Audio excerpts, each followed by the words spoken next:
The air in Tanzania is thick with the scent of adventure. Today, I am deep in the Great Rift Valley, near Lake Eyasi, to meet the Hadza, one of the last true hunter-gatherer tribes. For thousands of years they have thrived in harmony with this wild land. This isn't just a visit, it's a chance to witness a nearly vanished way of life. The Hadza don't plant crops or raise animals. They rely on the land's daily offerings. Their connection to the earth is something most of us have lost. I want to live as the Hadza live. To walk, hunt, and share a meal with them. The sun casts a golden glow over the savannah, the sounds of the bush enveloping me. The Hadza read this land like a book, every track and sound telling a story. I hope to be welcomed into their community as a student, ready to listen and observe. This journey is about understanding a culture that holds ancient secrets to living with nature. My goal is simple, to understand their world from their perspective. What are their joys? What are their challenges? This experience is about discovering the wisdom from a life lived in balance with the environment. The adventure is about to begin, and I'm ready for whatever this incredible day will bring. I'm ready to meet the Hadza. This is a journey into the heart of what it means to be human. The journey to the Hadza settlement began before dawn. We traveled in a rugged vehicle, bouncing along a dirt track under a canopy of stars. As morning broke, the landscape came alive with giant baobab trees and grazing herds. This was a world untouched by modern development, a prehistoric painting of raw beauty. Our local guide pointed out landmarks and shared stories of the land and its people. The further we drove, the more the signs of the modern world faded away. After several hours, the vehicle could go no further. The rest of the journey was on foot. Stepping out, I felt the warm earth under my boots, the air fresh and clean. We were now in Hadza territory, every step taking us deeper into their world. Walking through the acacia scrubland, I had to watch every step. My guide showed me fresh animal tracks, a sign we were not alone. The Hadza read these tracks like a newspaper. Then, we heard it, a soft melodic sound carried on the wind. It was the unique click language of the Hadza. Finally, through a clearing, I saw them, a small cluster of dome-shaped huts. This was the Hadza camp. A group of men sat around a fire, sharpening arrowheads while women tended to children. There was no grand welcome, just a simple nod of acceptance. The journey was over, but the real adventure had just begun. The Hadza day starts with the sun, life focused on survival. The Hadza are true hunter-gatherers, relying on what the bush provides. The men prepared for a hunt, checking their handcrafted bows and poison-tipped arrows. The women with digging sticks and baskets set out to gather roots, berries, and fruits. Children learn from a young age which plants are edible. This knowledge is vital, passed down from mother to daughter.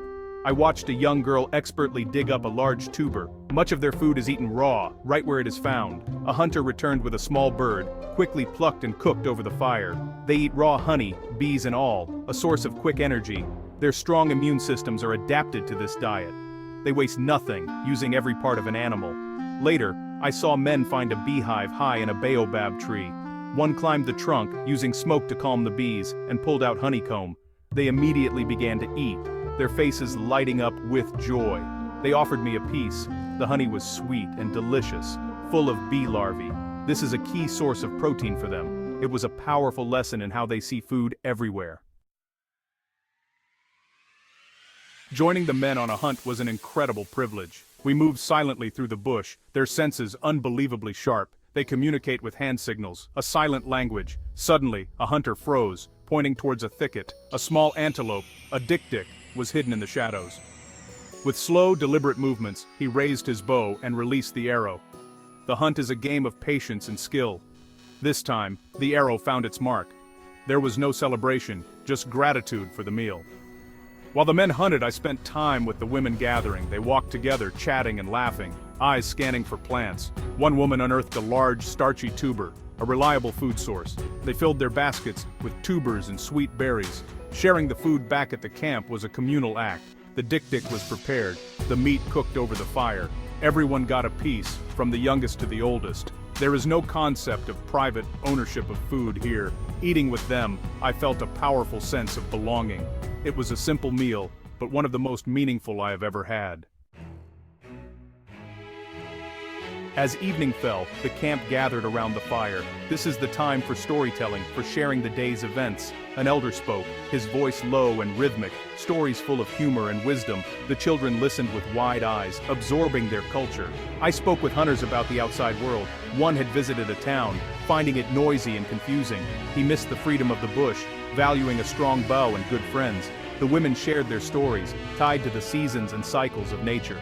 They have a deep spiritual connection to the earth. Their sustainable way of living has allowed them to thrive. As the night grew deeper, music filled the air. People began to sing and dance, celebrating life and community.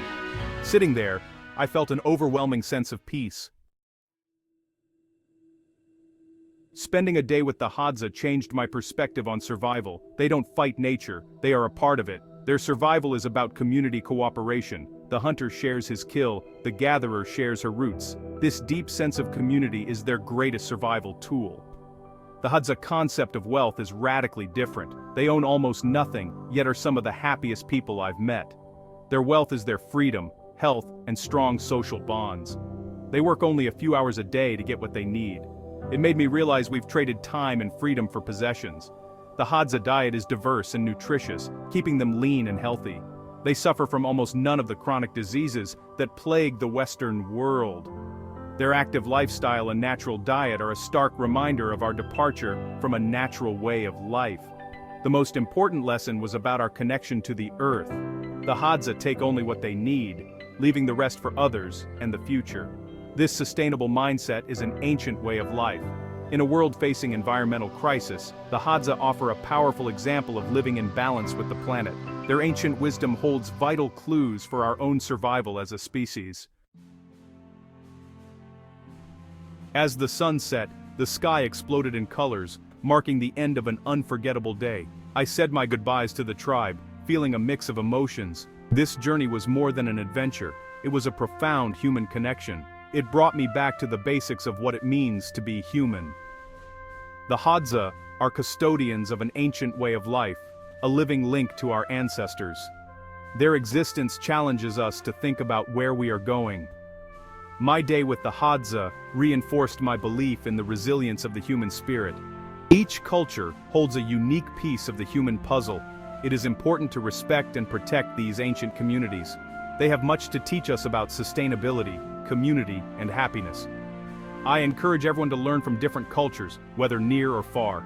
The Hadza taught me that the greatest adventures challenge our beliefs and open our eyes to new possibilities. As I left their land, I carried with me memories and a renewed sense of wonder for human diversity.